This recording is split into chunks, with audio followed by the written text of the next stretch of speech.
নমস্কার বন্ধুরা, আমি ডোনা রিগালিস লাইভ কিচেন চ্যানেল নিয়ে তোমাদের সামনে এসেছি।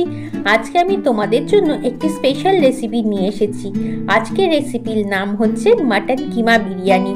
সানডে হলেই আমাদের কিছু স্পেশাল খেতে ইচ্ছে করে, তাই আজকে আমার বাড়িতে তৈরি হচ্ছে মাটন কিমার বিরিয়ানি। আমার মনে হলো এই রেসিপিটা তোমাদের সঙ্গে শেয়ার করা উচিত, তাই ঝটপট নিয়ে চলে এলাম তোমাদের সামনে। চলো দেরি না করে ঝটপট রান্নাঘরে গিয়ে আজকের রেসিপিটাকে শুরু করে দিই। বিরিয়ানির জন্য প্রথমে আমরা ভাতটা তৈরি করে নেব। দেখো, রেগুলার যে গরম মশলাগুলো থাকে আমাদের ঘরে সেগুলোই দিয়েছি, আর যা যা দিয়েছি সেগুলো কিন্তু স্ক্রিনের মধ্যে লিখে দিয়েছি। এর মধ্যে দিয়ে দিলাম আমি 3 চামচের মতো নুন। জলটাকে একটু লবণাক্ত করতে হবে।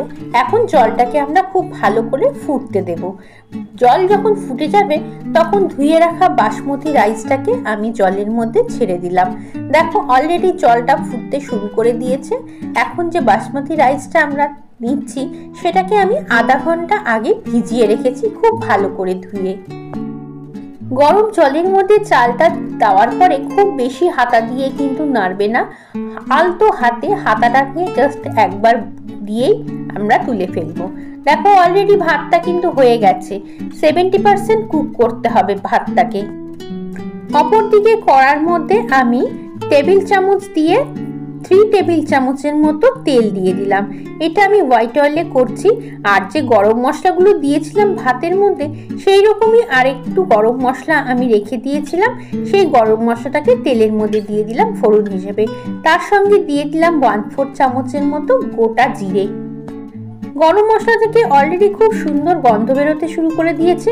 এখানে আমি একটা বড় সাইজের পেঁয়াজ নিয়েছি, যেটাকে স্লাইস করে কেটে রেখেছি। এখন পেঁয়াজটাকে আমরা একটু ভেজে নেব। পেঁয়াজটার রংটা যতক্ষণ না চেঞ্জ হচ্ছে ততক্ষণ ধরে পেঁয়াজটাকে ভেজে নিতে হবে।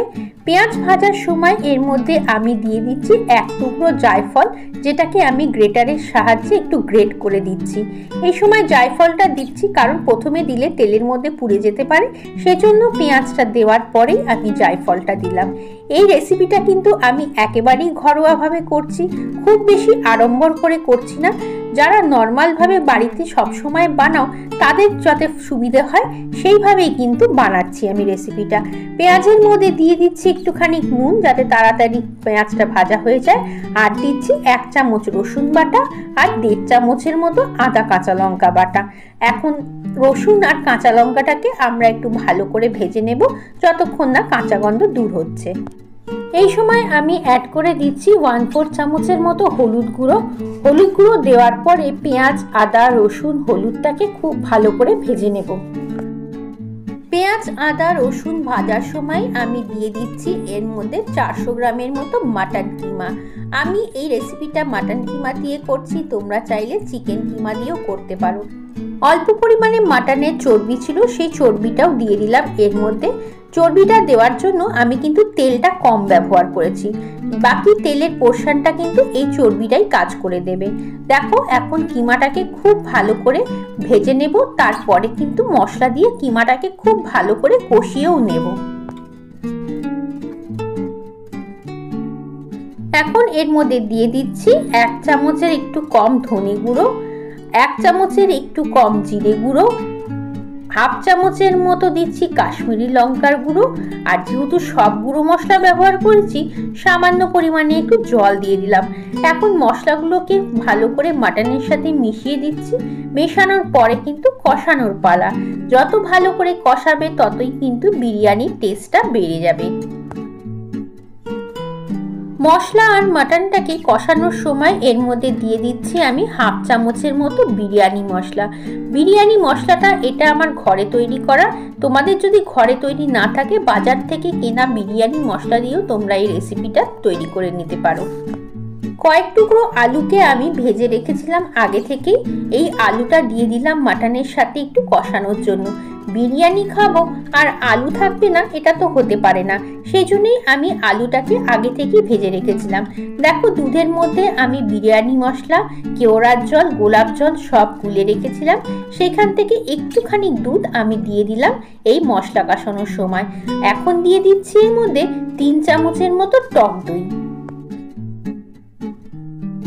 টক দইটা অ্যাড করার সময় গ্যাসের ফ্লেমটা আমার একেবারেই লোতে ছিল, আর টক দই যখন খুব ভালো করে মিশে যাবে তারপরে কিন্তু গ্যাসের ফ্লেমটাকে আমি বাড়াবো।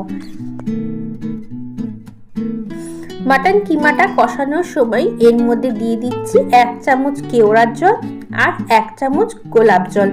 গোলাপ জল আর কেওড়ার জল মাংসটার সঙ্গে যদি কষিয়ে নিই তাহলে মাংসটা দিয়ে বেশ সুন্দর একটা বিরিয়ানি ফ্লেভারের গন্ধও আসবে, আর বেশ শাহি ব্যাপারটাও তৈরি হবে।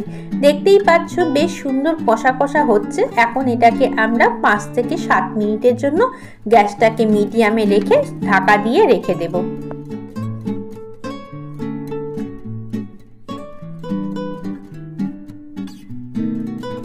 7-8 মিনিট পরে তোমাদের সামনে ফেরত এলাম। দেখো বেশ সুন্দর তেল ছাড়া ছাড়া হয়ে গেছে, মানে মশলাটা বেশ সুন্দর কষেও গেছে, মাংসটাও কিন্তু খুব ভালো করে কষে গেছে, তাই গন্ধটাও দারুণ বেরোচ্ছে।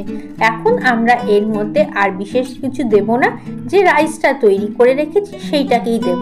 তবে আর 2-3টা কাঁচা লঙ্কা আমি ওপর দিয়ে দিলাম, এটা ঝালের জন্য না, জাস্ট গন্ধের জন্য।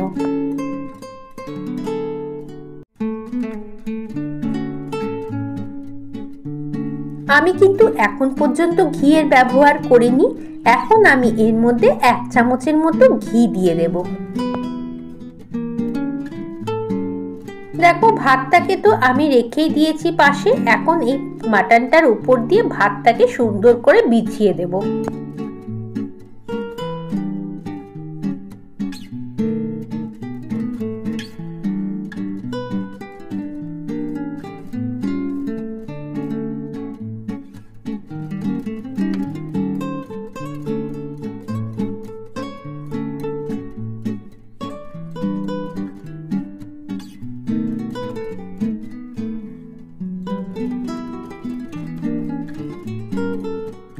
ভাতটা সুন্দর করে বিছিয়ে দিয়েছি। এখন দুধের মধ্যে যে গোলানো জাফরানটা ছিল সেইটা দিচ্ছি, আর তার মধ্যে তো রোজ ওয়াটার, কেওড়া ওয়াটার, বিরিয়ানি মশলা সবই দেওয়া আছে, সেই জন্য একবারেই আমি তৈরি করে রেখে দিয়েছি।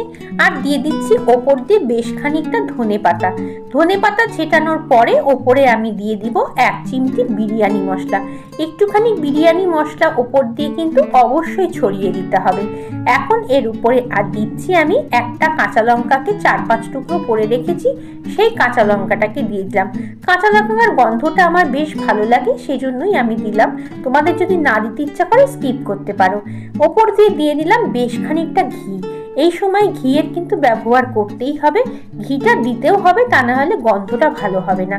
এবার দিয়ে দিচ্ছি ওপর দিয়ে বেরেস্তা। বেরেস্তাটাকেও আমি আলুর সাথেই ভেজে রেখেছিলাম, সেই তৈরি করাটা তোমাদের দেখানো হয়নি। তবে বেরেস্তা বানানোর ব্যাপারটা তোমরা সবাই জানো, তার মধ্যে নতুন কিছু নেই। বিরিয়ানি তৈরি করতে হলে বেরেস্তা কিন্তু অবশ্যই লাগবে। চলো এটাকে আমরা দমে বসাই। দেখো আমি দমে বসিয়ে দিয়েছি অলরেডি বিরিয়ানিটাকে, নিচে একটা চাটু পেতেছি। এখন 15 মিনিটের জন্য এইভাবেই থাকবে এটা। এই দেখো তৈরি হয়ে গেছে mutton keema biryani, Sunday special lunch menu. কি দেখে লোভ লাগছে তো? তাহলে ঘরে যদি ঝটপট চিকেন বা মাটন যে কিমাই থাকুক না কেন, এই রেসিপিটা ট্রাই করে ফেলো আর সবাইকে খুশি করে ফেলো। আর অল্প মাংস দিয়ে যে এত সুন্দর বিরিয়ানি তৈরি করা যায় সেটা তোমরা বানানোর পরেই বুঝতে পারবে। কারোর আর অভিযোগ থাকবে না যে আমার পাতে মাংস নেই। কেমন লাগলো আজকে রেসিপি? যদি ভালো লাগে লাইক, কমেন্ট, শেয়ার করো। নতুন বন্ধু হলে চ্যানেলটাকে অবশ্যই সাবস্ক্রাইব করে নিও। চলো আজকের মতো বিদায় নিচ্ছি, আবার আসবো একটা সুন্দর রেসিপি নিয়ে। ততক্ষণ তোমরা সবাই ভালো থেকো এবং সবাইকে টাটা।